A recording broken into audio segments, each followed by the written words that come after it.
Buenas noches, adelante. Yo fui militar por más de 20 años y estuve en diferentes selvas, pero la que más me impactó fue la del Guaviare, especialmente la de la Serranía del Chiribiquete. Ay, Ayer estaban hablando, creo que interesante, sí, ayer mencionaba yo este, Chiribiquete, este parque, esta reserva natural impresionante. ¿Y usted qué nos puede contar de este lugar o qué vio? O cuéntenos, Marcus, por favor. bueno, yo estaba en Carurú, Guaviare, recibimos la orden de desplazarnos hacia la Serranía del Chiribiquete, porque teníamos la misión de montar una estación de abastecimiento de helicópteros. Esa selva es tan inmensa que los helicópteros salían de San José del Guaviare y se les acababa el combustible hacia los puntos que se iba a hacer una operación. O sea que nos dieron la orden. Obviamente eso era selva virgen. Cuando nosotros llegamos a las coordenadas que nos dieron, es un cerro altísimo que se destaca en la selva y es como si tiene como unas columnas de piedra. En la parte alta son como unas torres, pero son como si hubieran sido hechos por hombres, pero son unas piedras inmensas, como de 15 20 toneladas cada piedra. O sea, es como si hubieran cogido una piedra y la hubieran subido en otra, formando una especie de torres. Entonces, como vieron esas alturas, nos dieron la orden de subir hasta allá, colocar unas antenas para unos repetidores y poder tomar contacto con las aeronaves y con la tropa que estaba en San José del Baviar. Duramos en la travesía más de 2 meses por selva. Cuando llegamos allá, nosotros fuimos de los primeros que llegamos a esa zona. Nosotros nos tocó de hacer escaleras de árboles, porque allá hay unos árboles de 30 40 metros, y nos tocaba de cortar varas e ir haciendo escaleras para podernos subir a la parte más alta para poder montar las comunicaciones. Resulta que yo estaba allá arriba, me dieron la orden de subir arriba con 15 una escuadra, 15 soldados más o menos. Y cuando estábamos allá en las horas de la noche, nos dimos cuenta que empezó a gritar un soldado, ay, ay, me llevan. Y nosotros, ¿qué es lo que pasó? Salimos corriendo hacia ese lugar y efectivamente se estaban arrastrando a uno de los soldados. Y eso pasó la primera noche que llegamos allá. Él decía que era que lo jalaron que lo sacaron de la hamaca, porque allá dormíamos en hamaca en la parte alta, y que lo estaban arrastrando hacia el abismo. Fue como a las 9 10 de la noche. Bueno, ya pensamos que pronto el pelado estaba cansado y todo eso. Yo era mando. Le dije al otro mando, al otro cabo, le dije que es acá cerca al man para que de pronto el man está asustado por el viaje, por el patrullaje tan largo que habíamos tenido, está agotado. Y resulta que no, como a la media hora o 40 minutos otra vez se estaban llevando al pelado. Nos tocó llevarlo para otro punto, que durmiera en el piso y a ver si, y lo mismo, al hombre se lo querían era llevar. Y pues para estar toda la noche estábamos cansados, yo le dije al cabo, no, pues amarremos a este man, nos tocó de amarrarlo con una soga, con una linga, nos tocó amarrarlo contra un árbol para que pudiera dormir tranquilo. Y eso no solo pasó con él, pasó como con 3 o 4 muchachos. En esa parte alta se escuchaban como oraciones, como cuando uno va a la iglesia y que las están rezando y el otro contesta, escuchaba así como unos murmullos. Habían unos animales extraños, habían como unos escorpiones, pero inmensos, unos escorpiones como que mi mano pues mi, mide como unos 25 centímetros, Hijo de madre. unos 22, y eran como unos 30 40 centímetros, unos escorpiones inmensos, yo nunca había visto eso. Había unas mariposas azules, pero eran como el tamaño de una paloma. Había unos animales todos raros allá.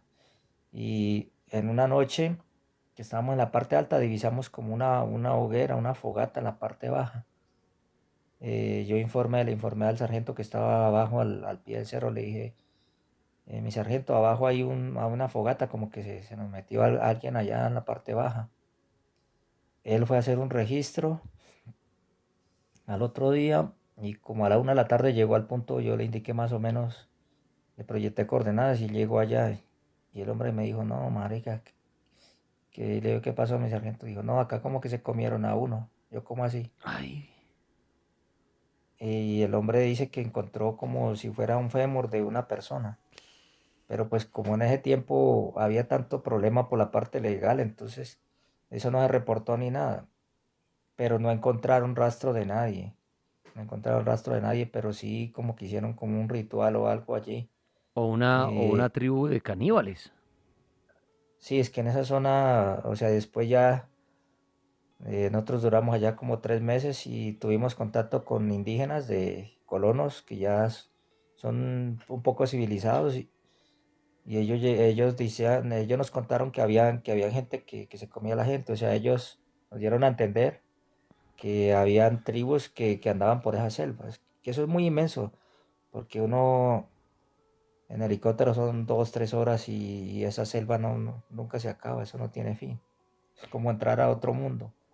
Es que yo le digo eso, yo le parece un paisaje de Jurassic Park para los que vieron la película, y eso está en Colombia, Chiribiquete, ahorita le estaba mostrando imágenes, es espectacular, pero exacto, parece como si fueran unas nubes, o sea, los árboles son como unas nubes, y ¿qué hay debajo? Ese es el gran misterio.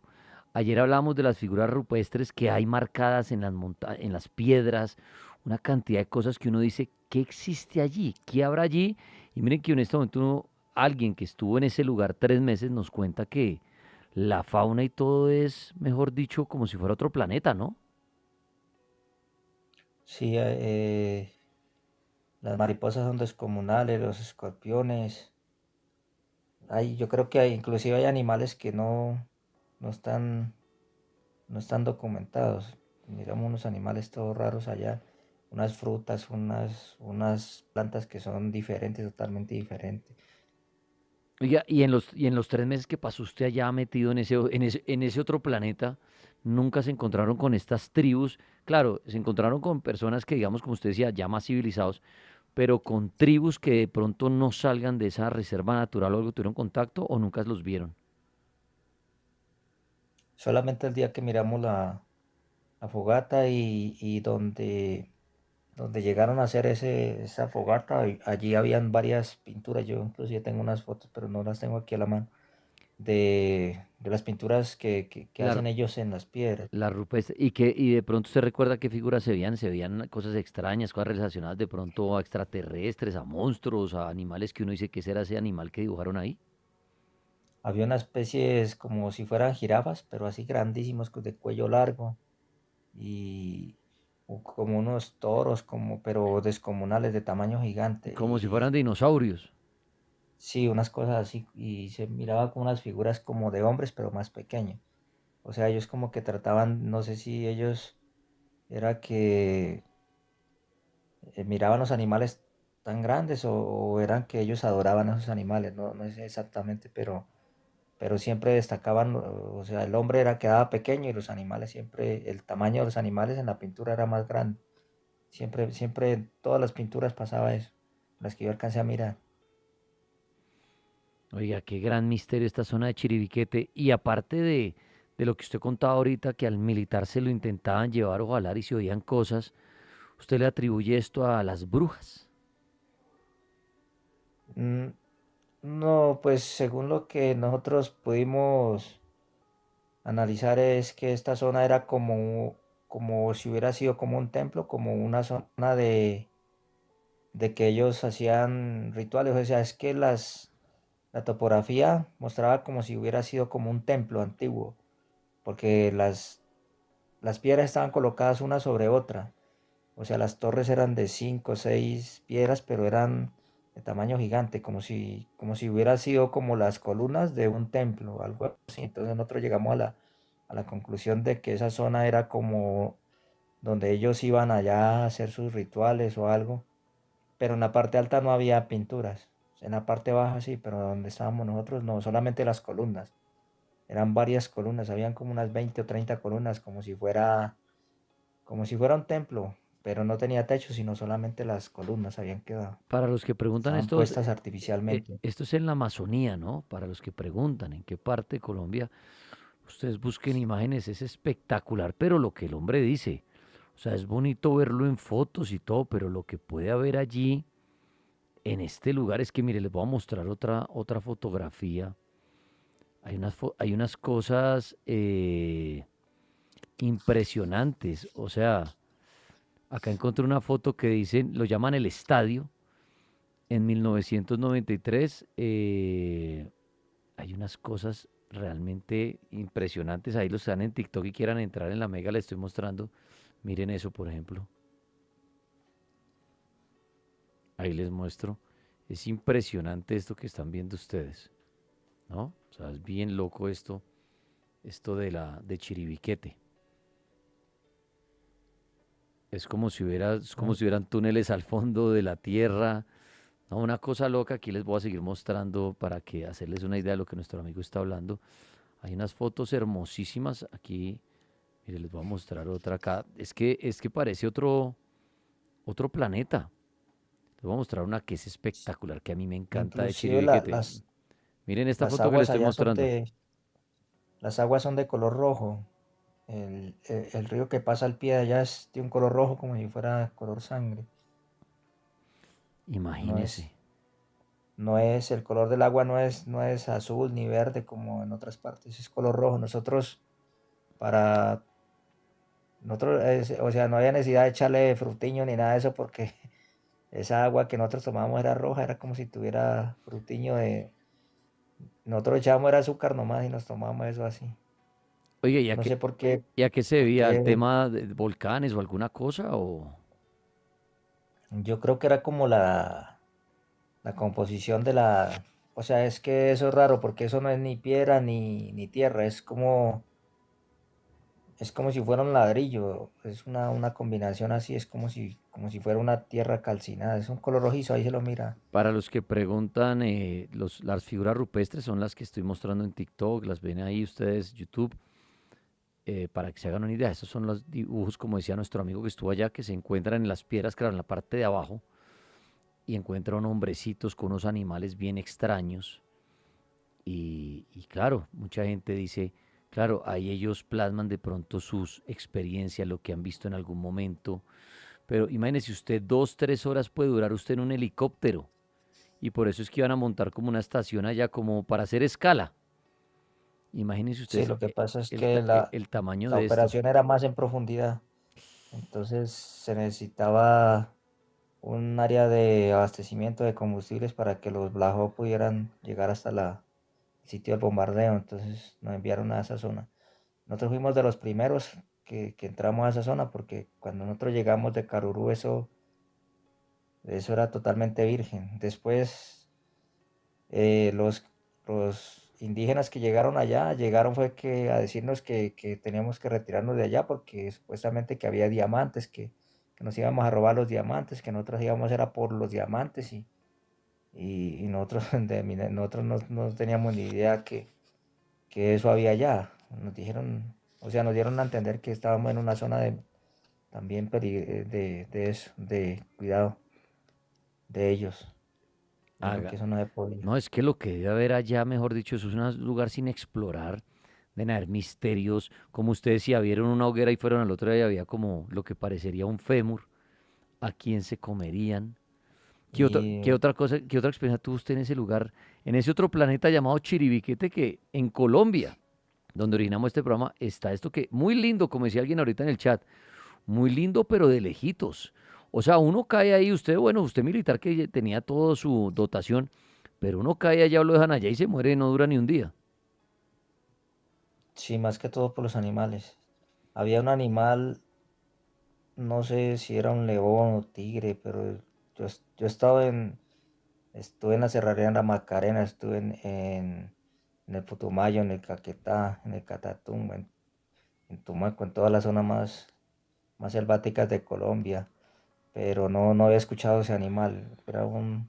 Ese animal rugía por ahí tipo 3 4 de la tarde y cuando ese animal rugía se callaba toda la selva, porque en la selva siempre hay, siempre va a estar las guacamayas, los loros, siempre va a haber un concierto de Todo el los que han tiempo. estado en Sí. selva me entenderán. Y cuando ese animal rugía, él rugía como en la tardecita, como 3 4 de la tarde. Pegaba unos rugidos que eso se callaba por varios minutos la selva, eso quedaba en silencio, era como que todo se quedaba en silencio y Y es que para los que preguntan, esto son millones de hectáreas. O sea, eso no es un pedacito, eso no es un pueblo, eso es un mar de selva, ahí sí como dicen, donde no hay exploración. O sea, claro, han llegado algunos investigadores, han visto figuras rupestres, el ejército, otros grupos armados que pronto pasarán por ahí, harán cosas, pero eso es la minoría de lo que se ha explorado allí. ¿Quiénes habitan allí? ¿Qué tribus hay? ¿Qué creencias? ¿Qué comen? ¿Cómo sobreviven? ¿Qué animales hay? Pues este hombre decía, "Ay, imagínese usted un escorpión del tamaño de más o menos de la mano al codo. Oye, ¿y ustedes 3 meses allá metidos? ¿Duró usted? ¿Y cómo así? O sea, ¿cómo hicieron para sobrevivir ante esa fauna y flora tan brava?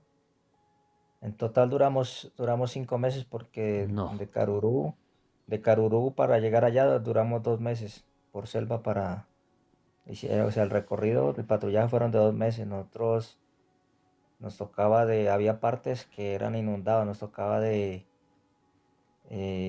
pues para dormir colgarnos por allá unos 10 12 metros en los árboles, colgados, y allá nos tocaba hacer como unas mesas para poder prender las estufas porque esos ríos crecían en la noche se inundaban, entonces uno dormía por ahí a unos 10 12 metros colgados en los árboles.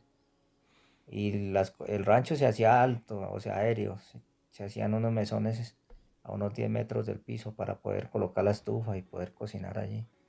Oiga, y el cocinar, Serpientes, pues sí, de toda clase. y el cocinar ahí también qué peligro, porque prender algo que empiece a oler, me imagino que atraerá también a más de un animal. Pues, eh, no, no, al contrario, como que, ¿Los espanta? pues el humo sí, sí, el humo los espanta. Al Oye, único animal que uno atrae es al oso, pero allá no había oso. oye, y les tocó comer allá animales de la selva, que culebra, Sí, alguna cosa. claro, sí, en otros babillas, culebras, porque a veces a nosotros nos decían alargue víveres, o sea, nosotros nos abastecían por 15 días y nosotros alargábamos 2, 3 días de más, o sea, 18 días, y a veces había mal tiempo y el helicóptero se demoraba 3, 4 días. Nosotros llegamos a durar hasta 6 días sin abastecimientos, como tal. Entonces ya el sargento decía, no, pues autorizado el que vea algún animal, hay que hacer la cacería. Y ahí cuando íbamos a buscar agua, pues cazábamos babillas. Hay un animalito que se llama ñeque, que es como un ratoncito, pero más grande. Y él salta en dos paticas y uno toca de perseguirlo por esas madrigueras que tiene. Eh, anaconda, pues así es de comer, o huío que le dicen, que es el mismo. Es una serpiente grande que uno también, esa tiene buena carne. Ustedes se Y vuelven, animales de toda clase. ustedes se vuelven unos expertos no solamente en el tema del combate y del cuidado, sino también en saber qué se pueden comer, cómo cazarlos, cómo Una, prepararlos. Oiga, yo en mi ignorancia pregunto, ustedes, por ejemplo, cuando entran a una zona como Chiribiquete, que estamos hablando que eso es un otro planeta, ¿ustedes llevan a alguien experto en animales o algo así dentro de la tropa como para identificar qué comer, identificar qué mata puede ser venenosa y cuál no, dónde acampar, qué pasa si un animal de estos los pica, los muerde? O sea, ¿cargan ustedes con alguien experto en ese tema o con un médico normal? ¿O quién le dice a usted si animal se puede comer? ¿O me picó algo, venga, esto es urgente o no es urgente? ¿Ustedes cargan con alguien así en la tropa?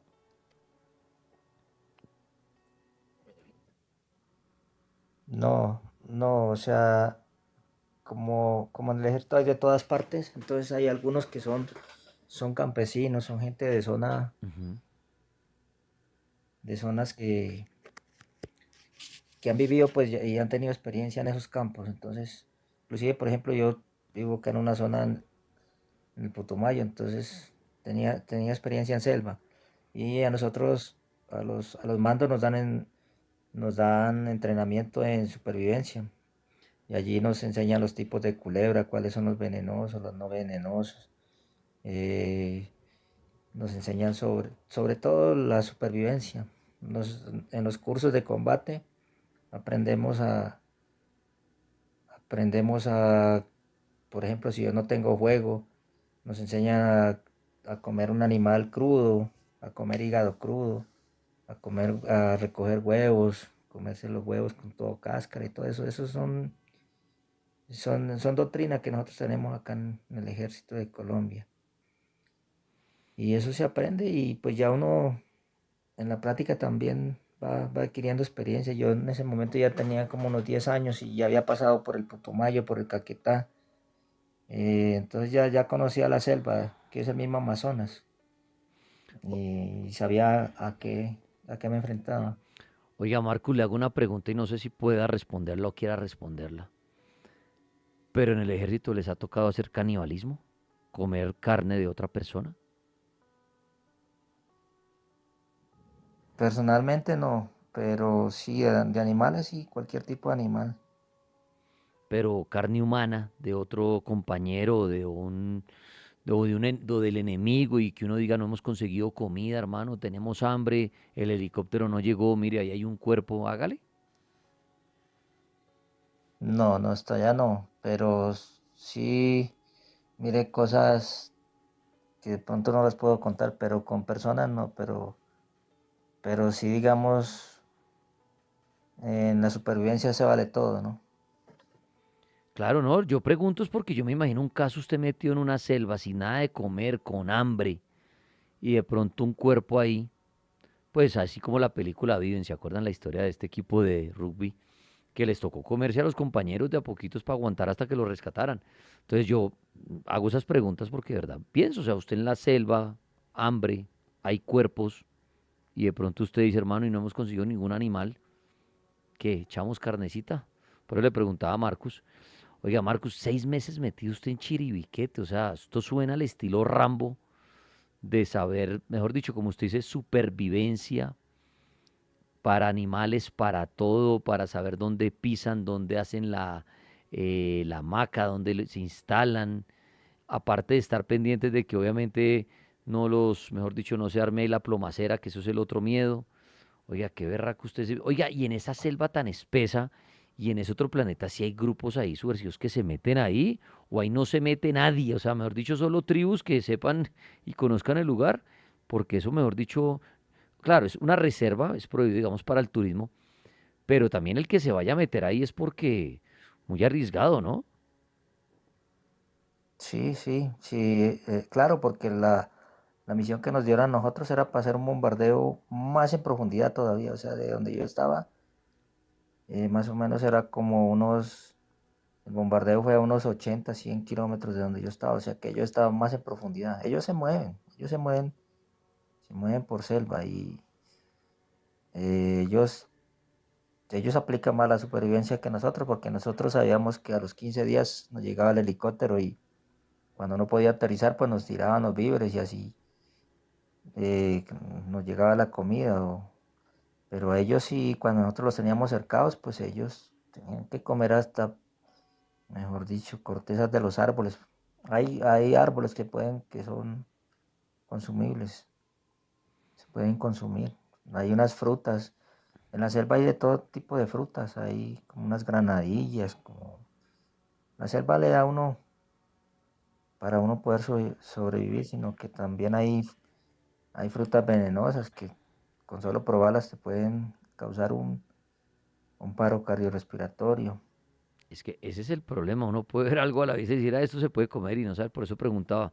Oye, y en el tema paranormal, que usted contaba la historia del soldado que como se lo jalaban para llevárselo y hablábamos de eso ahorita, en esos 6 meses también algo extraño, luces extrañas, duendes, brujas, el diablo, ¿qué más puede haber en esa selva en el tema paranormal? Es que esa zona, específicamente esa zona, es como protegida como por los espíritus de las, o sea, allí eso es un santuario, ¿no? Y está protegido como por los espíritus que se movían allí, no eran como de los habitantes que habían habido allí, o sea, eran como más que todo como indígenas, lo que se movían allí eran como más como tribus indígenas, o sea, los espíritus de ellos, los guardianes. ¿Y ustedes en esas caminatas, en esas noches tan largas o algo, llegaron a ver estos fantasmas, estos espíritus indígenas o solamente los escuchaban? Murmullos, solo murmullos, pero otro pelotón que venía paralelo a nosotros, que también venía a la seguridad, ellos sí me contaron que en una de esas, en una de esas que no llegaban los víveres, ellos se encontraron con una choza de las que tienen los indígenas, una maloca, Sí. y, y ellos llegaron allí pues que a buscar comida. Y el sargento me dice, no, ahí solo había un viejito. Él tenía un solo ojo, era tuerto. Hijo de madre. Y, pero el hombre no tenía nada. Nosotros llegamos a ver si nos vendía arroz o algún plátano o algo. Y le dijo, no, es que yo vivo en la selva. Entonces él le dijo, bueno, ¿y usted cómo hace para, si no, porque no le viró ninguna arma, ni una flecha, nada, nada? Dijo, no, yo sé cazar. Si quiere les traigo un venado. Y, y bueno, el sargento había dejado una seguridad, digamos, a unos, porque uno no se mete todo el grupo, digamos, por doctrina, uno no, si uno va a hacer una visita o una descubierta a una casa, no se mete todos, se va uno con 5, con 6 y la seguridad la tiene abierta, por ahí unos 300, 500 metros. Y uno de los muchachos que estaba de centinela, alejado de la casa del viejo, dice que miró que el viejo iba caminando cuando él, así como iba caminando por la selva, se fue como transformando, que se fue convirtiendo y dice que el viejo se convirtió en un tigre, me decía el soldado que estaba de centinela, que el viejo se convirtió en un tigre y que el tigre también tenía un solo ojo. Y él dice que no estaba alucinando, que era el mismo viejo y por la tarde le llegó al sargento con el venado. Entonces el soldado decía que era que el viejo se convertía en tigre para poder ir a cazar los animales, porque él no tenía ni flechas ni nada, que era un tigre, y que el tigre también era igual que el viejo, que con un solo ojo. Entonces decía que era que el viejo se había convertido en tigre para poder ir a cazar el venado. ¿Usted recuerda la historia del perrito Wilson? ¿Se acuerda? El perro rescatista de las fuerzas militares que ayudaba a encontrar a los niños. Y pues mucha gente Sí, fue en esa decía, misma zona. y mucha gente decía que el perrito nunca volvió porque fue retenido por espíritus, como duendes, como a cambio, ¿no? Como bueno, nos llevamos al perro y le damos los niños. ¿Qué supo al final usted de esta historia? Para usted, ¿cuál es su teoría, su hipótesis de lo que pasó en ese caso? Sí, lo que pasa es que los indígenas que nosotros nos encontramos, ellos hablaban mucho del pagamento, decían ellos. Hay que hacer pagamento. Yo decía, bueno, ¿y qué es pagamento? Yo decía, no, si usted la selva le da algo, usted tiene que darle algo también. Ellos me enseñaron eso y yo todavía lo practico. O sea que lo más probable es que como los espíritus cuidaron a los niños, tenía que a los espíritus dejarles esa ofrenda. O sea que el perrito lo más seguro es que se haya quedado allá en retribución a que los niños pudieran volver. O sea, fue como un intercambio, como un trueque. O sea, Porque ellos se hablaba Marcos, mucho del pagamento. o sea, ¿usted sí es creyente que esos niños estuvieron a salvo gracias a espíritus, gracias a duendes y no a grupos armados, no los tenían retenidos? ¿Usted sí es creyente que hay una fuerza espiritual que mantuvo a estos niños con vida? Sí, claro, claro. Es que yo le digo, vea, nosotros éramos 40 hombres con todas las armas que nos daba el Estado, con el abastecimiento de los helicópteros, teníamos comunicación satelital donde no teníamos la comunicación normal y se nos dificultaba a nosotros, ya casi fumando casi se muere allá con una picadura de un escorpión. Ahora imagínense dos, tres niños que no hubieran, yo creo que ni no alcanzaban a sobrevivir ni siquiera en la noche. Es que en la noche se mueve mucho animal, mucha cosa allá. Una vez nos encontramos nosotros con una manada de saínos o jabalíes o como, bueno, nosotros les decimos cajuche, les decimos. Sí, Son unos puerquitos, pero ellos tienen unos colmillos. como los jabalí. Sí, los jabalíes. Y ellos andan en manadas grandísimas. Esa manada que nosotros nos encontramos eran como unos 300 o 400. Y resulta que como el que iba adelante no sabía y andábamos como mal de comida, él miró el marranito. El marranito que va adelante es un marranito pequeñito, es como amarillito.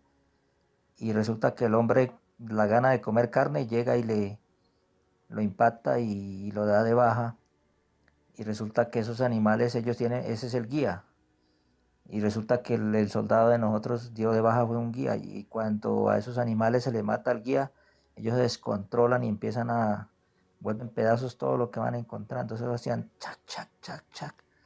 Hacían sonar esas muelas y nosotros nos tocó treparnos en los árboles y nosotros con fusiles y huyéndole a esos marranos. Imagínense, a esos pobres niños los hubieran comido. Nosotros que éramos bastantes y bien armados y una manada de jabalíes casi nos cuesta ahí gente, porque esos animales son muy feroces. ¿Y a usted cómo se le viene a la mente, Marcos, que unos espíritus hubieran cuidado a estos niños? O sea, ¿usted cómo se imagina eso? Porque usted, como usted ha estado allá en Chiribiquete, en la selva, en la Amazonía, y usted dice, ni unos niños ni nadie puede vivir una noche allá. O sea, yo creo que uno no pasa 24 horas vivo en ese terreno, como usted bien lo dice, ustedes armados, comunicaciones y tal, y sufrían. Pero yo quiero entender usted que es un hombre de selva, igual sigue en el Putumayo. ¿Cómo se imagina usted eso? O sea, imaginemos 4 niños metidos en la selva.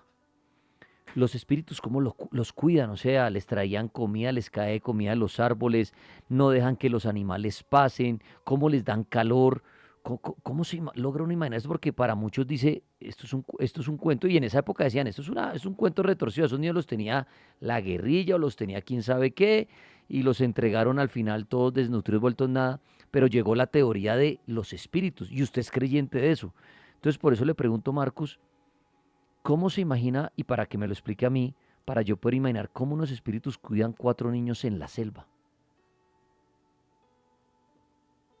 Ellos no dejan, ellos crían como un círculo, digámoslo así, o sea,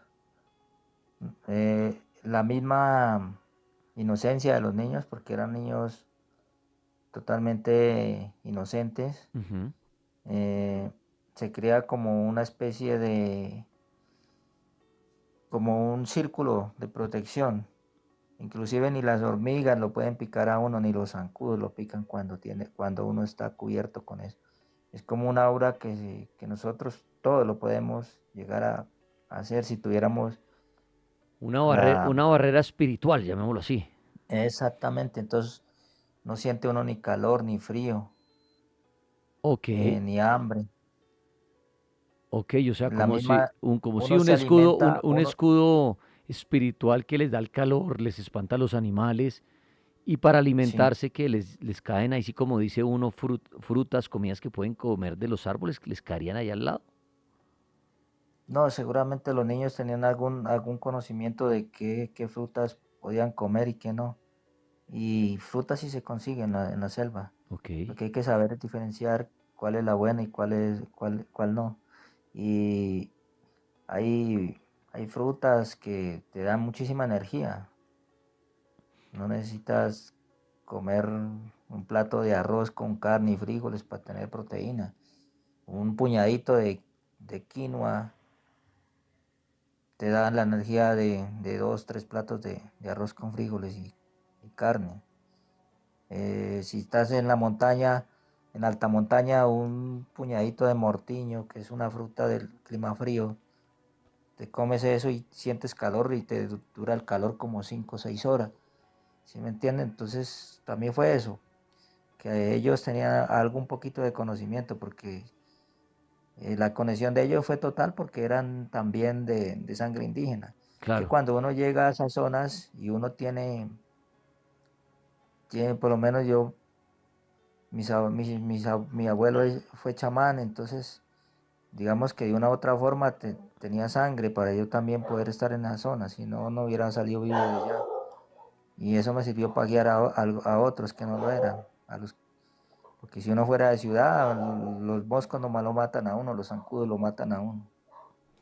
Oiga, es bien interesante esa creencia de los que recuerdan a esos niños con el perrito Wilson y Marcus es creyente de eso, que los espíritus lo cuidaron y a cambio se llevaron al perrito, que para muchos de ay, pobrecito, fue como el trueque, como listo, salen con vida de la selva, pero que nos dejan a cambio.